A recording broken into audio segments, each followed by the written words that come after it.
Hola, hola, hola. Un saludo muy especial para todas, todos y todes, porque la forma en que nos nombramos sí importa. Y ni las figuras gramaticales, ni la biología, ni los prejuicios pueden contener la complejidad del ser humano. Así que sí es importante en cómo nos nombramos. Bueno, un saludo muy, muy especial. Em, He querido hacer este experimento por la noche, día, tarde de hoy, dependiendo de a la hora que vayan a ver el video, a ver cómo nos resulta esto de los pregrabados. Pero tampoco quería dejar pasar la oportunidad esperando que no haya ningún problema técnico, así como al final, mm, la oportunidad de hablar de este tema. Este que es un tema muy sensible porque apela a nuestros más profundos miedos, temores, significados que le atribuimos a la muerte. Apela al profundo miedo del poder pensar si algo tan doloroso puede estar pasando por la mente de nuestros hijos, nuestras hijas o nuestros hijes, y de alguna manera cómo facilitar esos diálogos para poder darles una ayuda real. Entonces, eso es parte de lo que quería compartir en estos momentos. Entonces, partamos de esta idea. Bueno, ¿cómo preguntar a nuestros hijos si han deseado morir?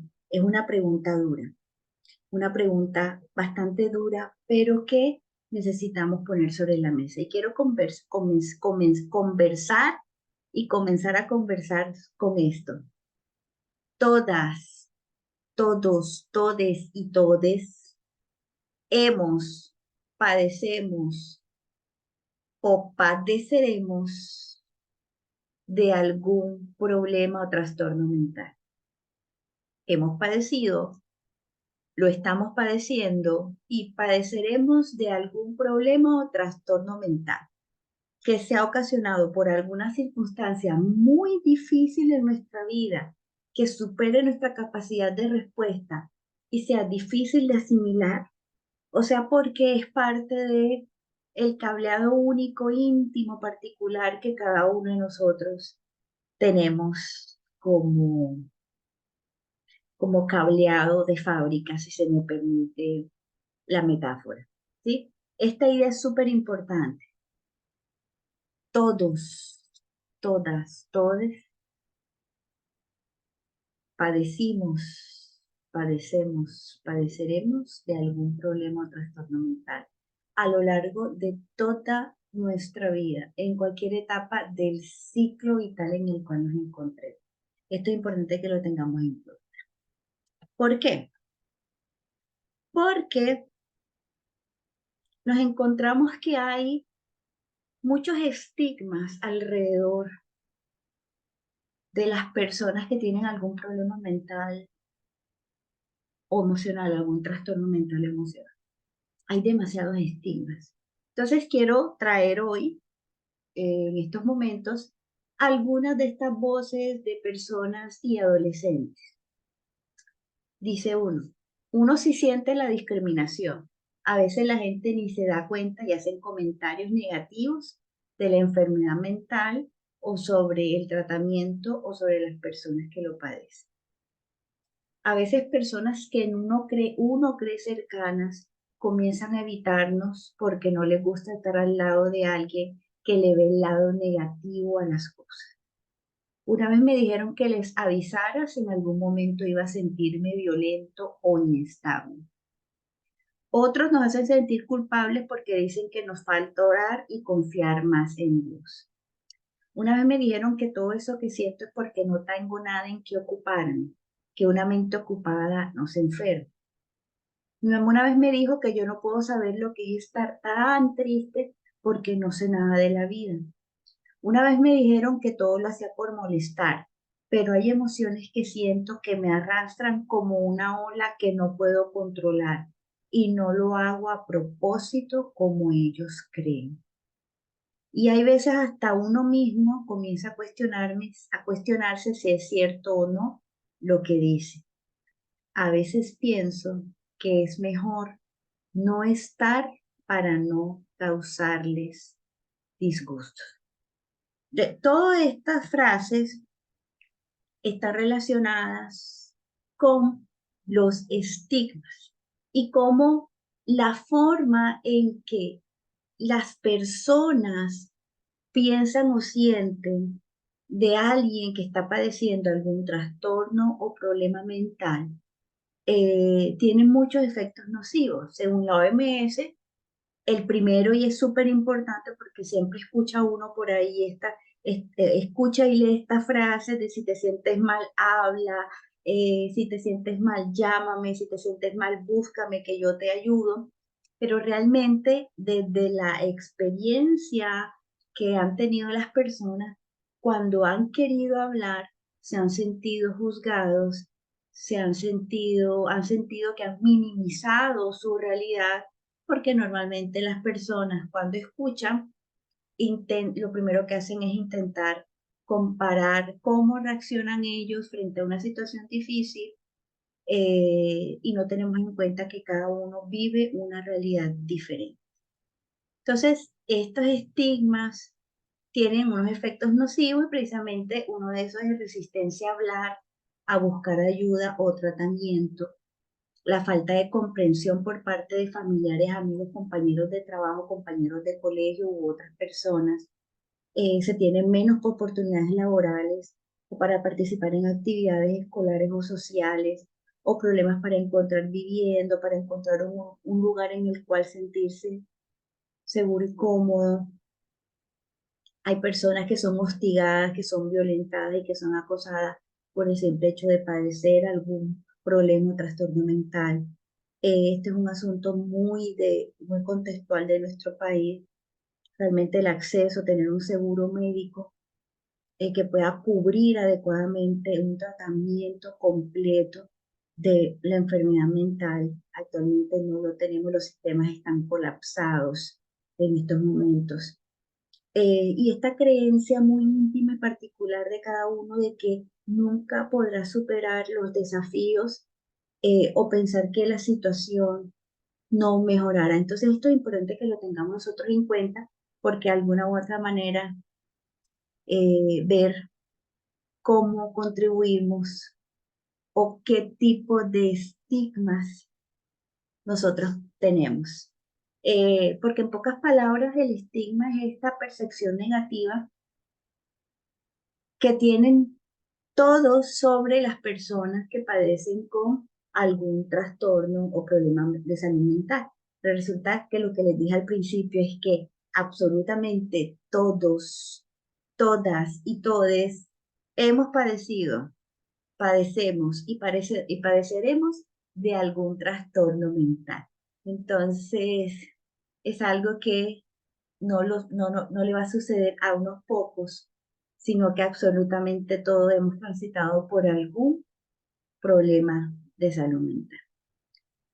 Y bueno, y como tenemos estos estigmas, parte de estos estigmas realmente como familia a veces nos impiden poder tener una conversación necesaria con nuestros hijos cuando están padeciendo un trastorno mental o están transitando por una crisis emocional muy intensa. Normalmente a los padres, madres, cuidadores, no es que les guste mucho la idea o no se nos pasa por la mente que nuestros hijos pueden estar deseando o pensando en morir.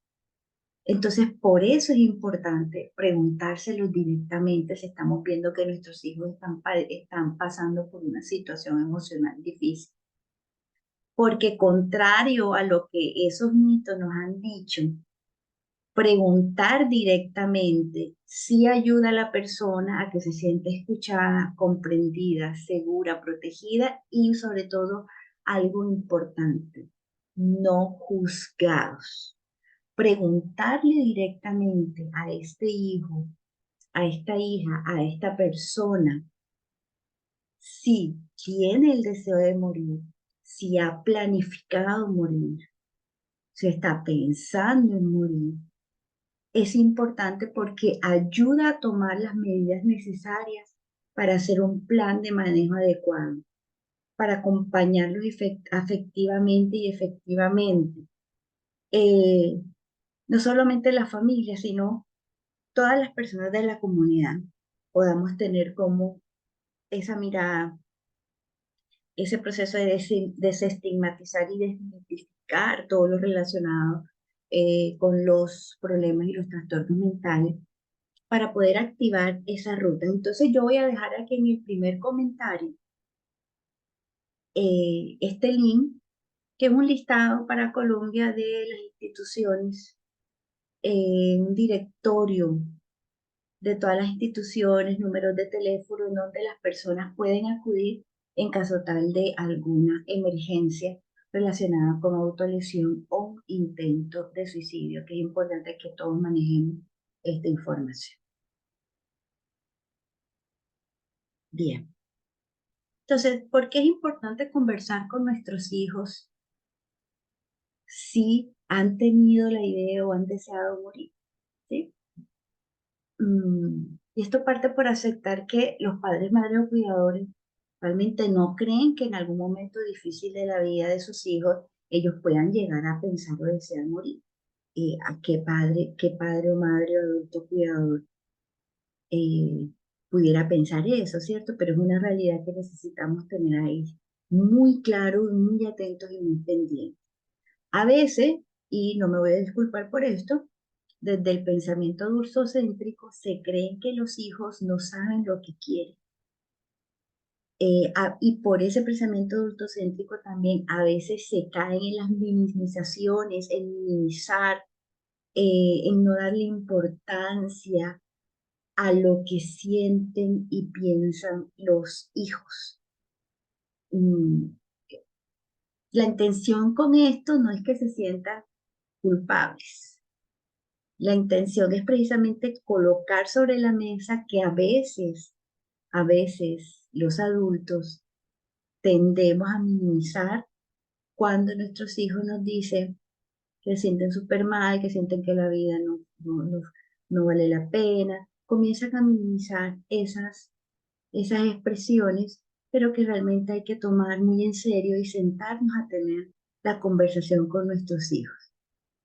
Es importante que recordemos que la adolescencia es un periodo de transición en el que se experimentan muchísimas emociones intensas, y son tan intensas que la mayoría de las veces simplemente el adolescente no sabe cómo controlarlas, no sabe cómo tramitarlas, no sabe cómo gestionarlas, aunque es una palabra que poco me gusta, pero creo que es la más conocida y divulgada, porque primero no tienen las herramientas, es decir, a veces uno se siente sobrepasado por una circunstancia, por una situación completamente nueva y es esperable y es normal y es válido que yo me quede paralizada, que yo siento que no puedo con esta situación, porque es una situación completamente nueva para mí y no tengo la experiencia y no conozco las herramientas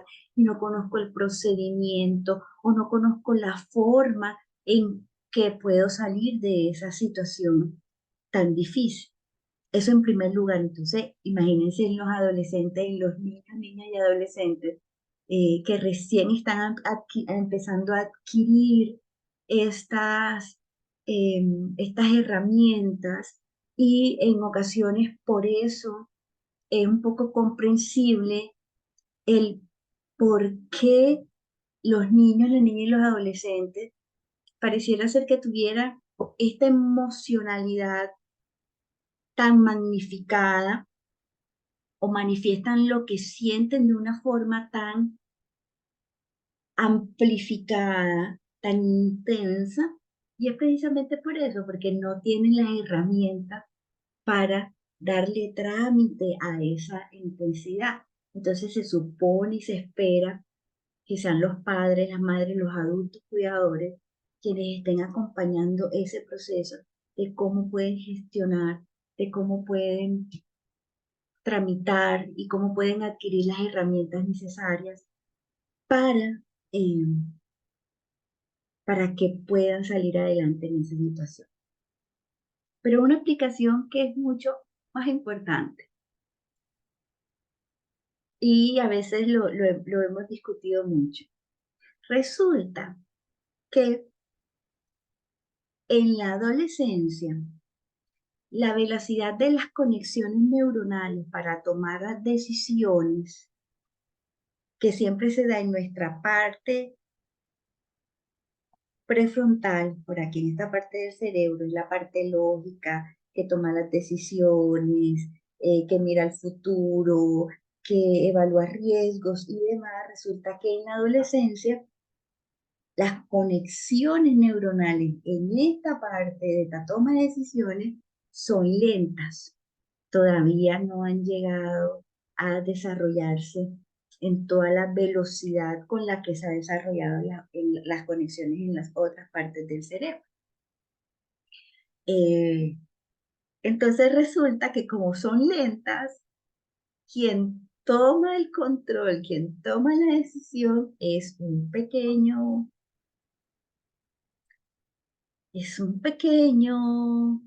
geniecito que se llama la amígdala, que podemos decir que en general es como nuestro centro de emociones, es quien termina tomando el mando y las decisiones durante la adolescencia. Entonces, a veces uno dice, no, pero es que este niño no mira el futuro, no piensa en lo que le conviene, no tiene cuidado con lo que hace y realmente no, y es que no lo hace porque no quiere o por llevar la contraria o por molestar a los adultos, es que simplemente esta partecita todavía está, en esta parte, todavía está muy lenta esa capacidad, esas conexiones neuronales que le permiten tomar decisiones.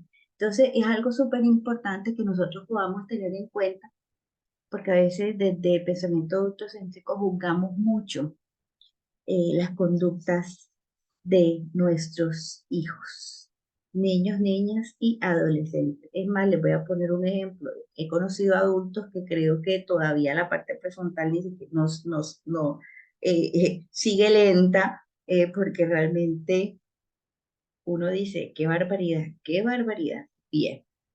Entonces, bueno, ¿y cómo acompañamos a nuestros hijos en casos de crisis emocionales y esas crisis emocionales tengan un riesgo de autolesión y o intento de suicidio? ¿Sí?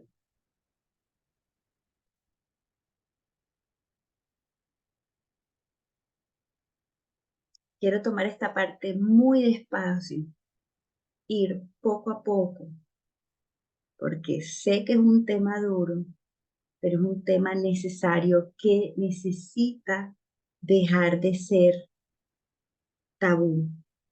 Estas son este tipo de conversaciones que necesitamos tener con nuestros hijos.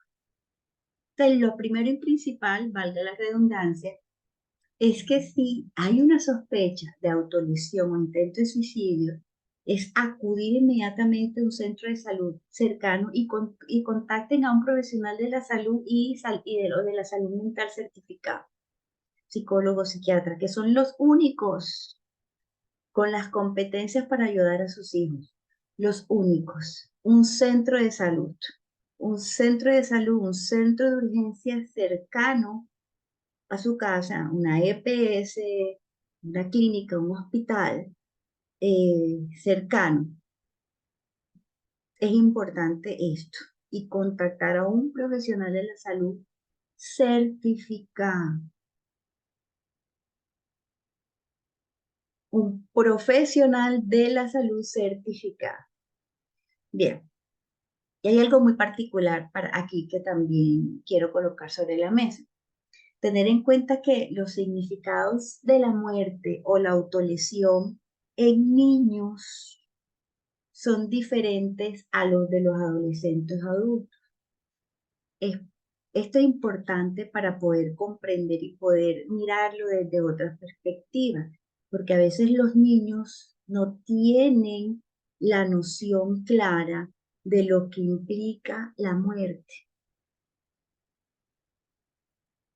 A veces tienen un acto en el que tal vez ellos pensaron que si lo hacen, la mamá le va a perdonar o el papá le va a perdonar la travesura que hizo, o tal vez así la mamá o el papá o el cuidador, adulto cuidador, va a dejar de regañarlos tanto y ejercen un acto de autolesión desde esa perspectiva, pero pensando que después igual se va a sanar, va a curarse, la situación se va a mejorar y listo, no tienen esa noción desarrollada de lo que implica el acto de morir como tal. Entonces es importante que lo tengamos en cuenta. Si son niños los que han cometido un riesgo han cometido autolesión, o habría que ver, o sea, si realmente fue un intento de suicidio o lo hizo por ese significado muy particular que tienen ellos sobre la muerte. Bien, entonces, esto es importante. ¿Cómo tenemos esta conversación? ¿Sí? Si estamos viendo que nuestro hijo adolescente está en una crisis emocional en donde vemos que hay un posible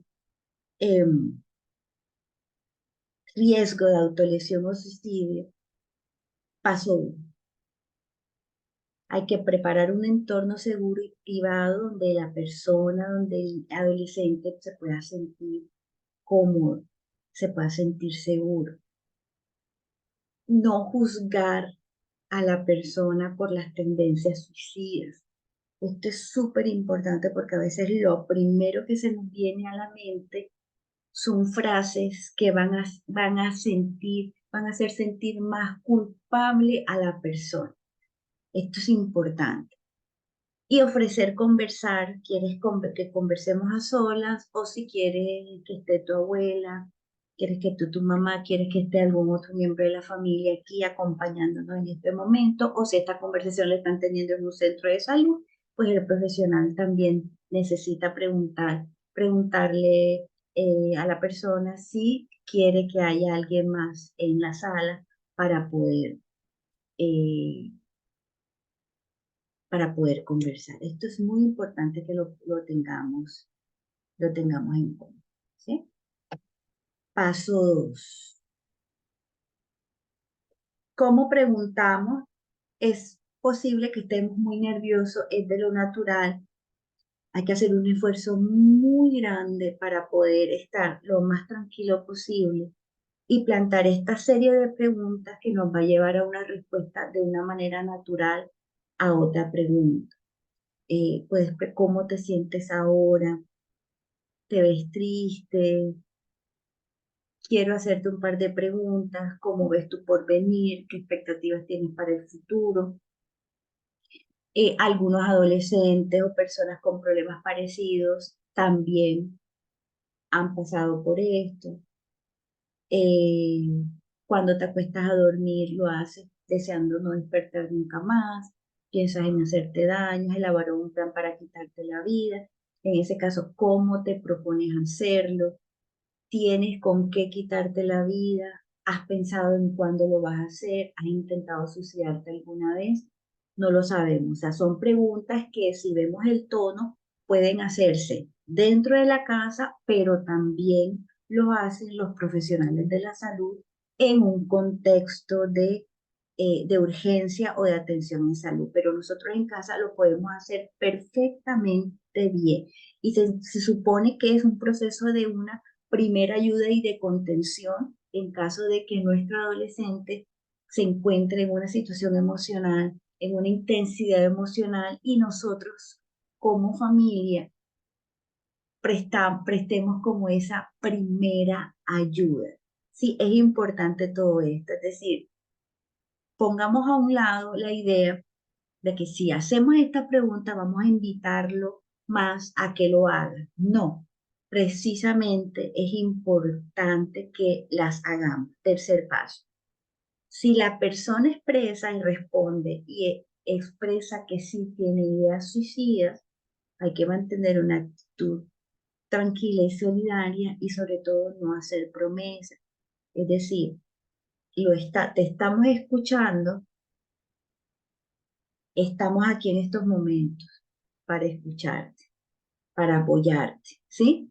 Y tal vez no lo creamos, pero estamos creando un sistema de apoyo y acompañamiento muy importante para esta persona, para esta adolescente que sufre. Sí, esto es importante que lo tengamos muy, muy, muy en cuenta, porque creo en la experiencia que las familias pueden constituirse como en esa primera barrera de contención, de apoyo emocional ante una situación que para el adolescente ha sido tan difícil que ha- en ese momento hay un riesgo de autolesión o de intento de suicidio. Entonces, por eso es importante siempre preguntar, tener esta conversación si estamos viendo que nuestros hijos están en un momento emocional muy difícil y creo que ha sido una idea transversal que he repetido muchísimo, pero que siempre es importante tenerlo en cuenta. Bien, cómo sabemos que hay un riesgo inminente de suicidio o autolesión? ¿Cómo sabemos? ¿Sí? Si hay un riesgo inminente. Bueno, lo primero, si hay si ha habido autolesión y hay sangrado y la persona ha perdido como el conocimiento o se encuentra en un estado de letargo, pues eso inmediatamente hay que ir a un centro de salud. Es decir, todos los caminos conducen a ir a un centro de salud o a un centro de urgencias. Todos los caminos conducen a eso. Bien, una vez, una vez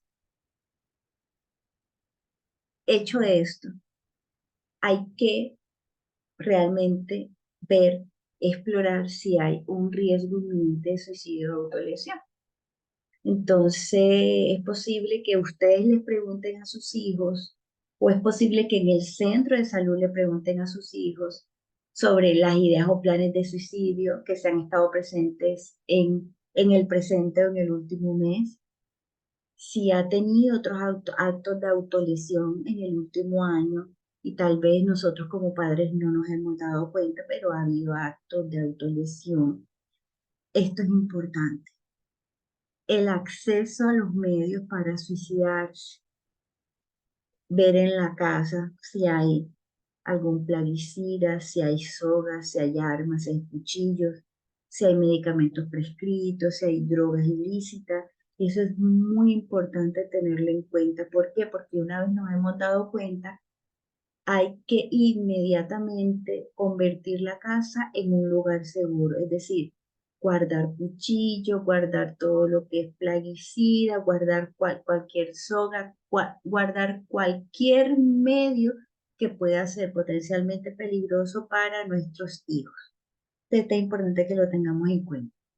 En el centro de salud también comprobarán la presencia, si hay de algún sufrimiento emocional profundo, si está este sentimiento de desesperanza, si hay un comportamiento violento, de agitación extrema, si hay retraimiento o hay una renuencia a comunicarse. Y definitivamente se va a considerar que la persona se encuentra en riesgo inminente de suicidio o de autolesión si están presentes cualquiera de los siguientes síntomas: ideas, planes o actos suicidas en el momento actual, ideas o planes de autolesión en el último mes o intentos de autolesión en el último año en una persona que en estos momentos o en el momento de la tensión o el momento de la crisis emocional se encuentra agitada, violenta, perturbada o angustiada. Vuelvo a repetir, Ante estos síntomas, hay que acudir a un centro de salud o de urgencias más cercano. No hay que dudar ni esperar a ver si se le pasa. Hay que acudir a un centro de salud o de urgencias cercano. Así los tengan un tiempo en observación, así los tengan en emergencia, donde sea, pero hay que acudir a un centro de salud porque ya hemos de alguna u otra manera haciendo esta lista de comprobación de riesgo inminente de suicidio o autolesión, y si cumplen con alguna de estas, no podemos darnos el lujo de dudar o de esperar a ver si se le pasa.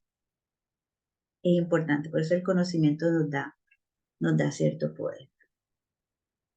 Y bien, y esto es algo para los profesionales, porque creo que también cuando trabajamos, eh, como estamos en este círculo mm, en estas construcciones sociales, construcciones culturales, es decir, ninguno de nosotros se salva de los estigmas alrededor em, de los problemas y trastornos mentales. Nadie se salva, nadie se salva. Por muchos títulos que tengamos o que tenga, nadie se salva. Entonces siempre es como interesante como hacer estas reflexiones sobre el trabajo con pacientes que presentan síntomas depresivos, autolesión, intento de suicidio, porque el profesional también necesita aprender a desafiar esos estigmas propios que se tienen sobre la depresión, sobre los síntomas depresivos y en general cualquier estado emocional que a través de estos mitos socioculturales se han significado como negativos.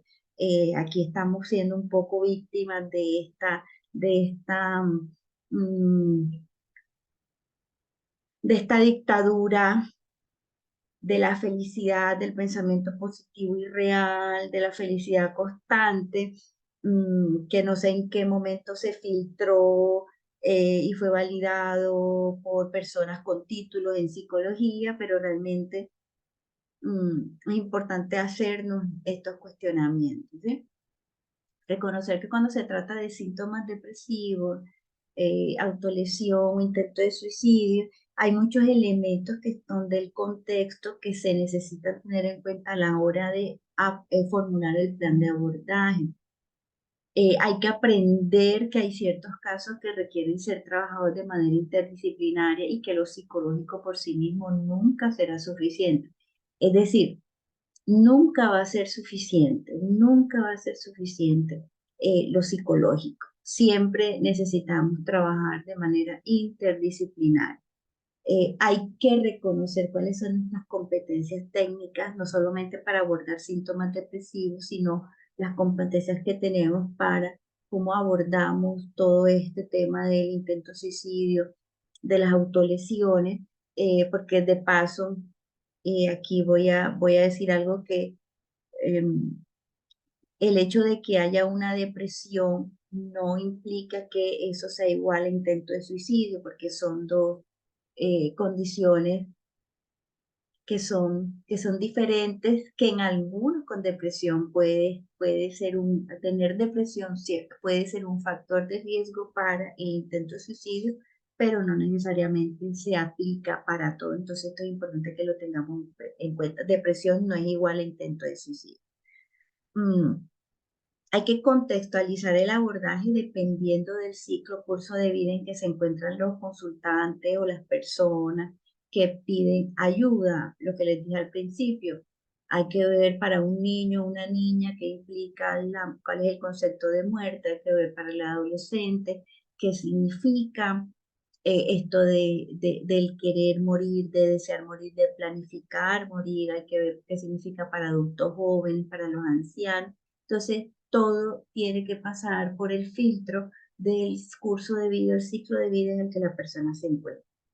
Hay que hay que cuidar y evitar caer en la infantilización de los pacientes que presentan síntomas depresivos o que han, o con autolesión o intento de suicidio, porque hay que partir de las capacidades y los recursos personales y familiares que cada uno tiene para convertirse en un gran fuente de apoyo en su proceso de recuperación o de salir adelante, ¿cierto? Por eso hay que permitir que participen activamente en el planteamiento de su plan de abordaje o de la estrategia terapéutica. Se le puede preguntar perfectamente a un niño o una niña qué quisiera hacer, a un adolescente qué quisiera hacer, porque contrario a lo que los adultos piensan, ellos saben perfectamente lo que quieren y cómo lo quieren y cómo puede uno ajustar sus procesos de intervención a las necesidades de ellos. Y esto que es importantísimo, aprender a filtrar el uso de la pseudoterapia y su utilidad o no para un proceso interventivo. Pues en estos días escucha uno y ve uno mucho psicólogos que infortunadamente utilizan muchas pseudoterapias más desde su elección personal, desde sus creencias personales y no desde lo profesional o de lo que dice la ciencia psicológica. Entonces la invitación es a que aprendan a filtrar el uso de pseudoterapias y si es útil o no para esa persona en el proceso interventivo. Ya yo creo que es importante que lo tengamos en cuenta. Entonces, fíjense que cómo podemos potenciar conversaciones con nuestros adolescentes, poner el tema sobre la mesa, porque realmente la familia tiene una función de apoyo tan importante y como les decía hace un rato, es la primera barrera de ayuda que tienen los adolescentes cuando están en una situación en donde hay un riesgo inminente de suicidio o de autolesión. Entonces, esto es importante que lo podamos tener en cuenta, que lo podamos considerar, pero sobre todo la invitación a que hagamos un proceso para desestigmatizar y desmitificar todo lo que hay alrededor de un problema o de un trastorno mental. Eso me parece que es súper importante que lo podamos hacer. Y bueno, nuevamente recordándoles, ante estos síntomas, por favor, acudir a un centro de salud o de urgencia más cercano y contactar con profesionales de la salud y de la salud mental certificados, porque la salud mental no es un juego, porque hay asuntos muy complejos de nuestra psiquis, de nuestro interior, de nuestro entretejido personal tan único, tan íntimo, tan particular, que hay que acercarse con mucho respeto y sobre todo permitir que sean profesionales de la salud con experiencia y certificados que nos ayuden, que nos orienten, que nos acompañen, ¿sí? Nuevamente repito, la salud mental no es un juego. Y bueno, nos vemos en un próximo en vivo. Por favor, agradezco que puedan compartir el enlace y darle like a nuestras páginas en Facebook y en Instagram, @filigrana Caribe. Y bueno, ¿saben qué? Chao.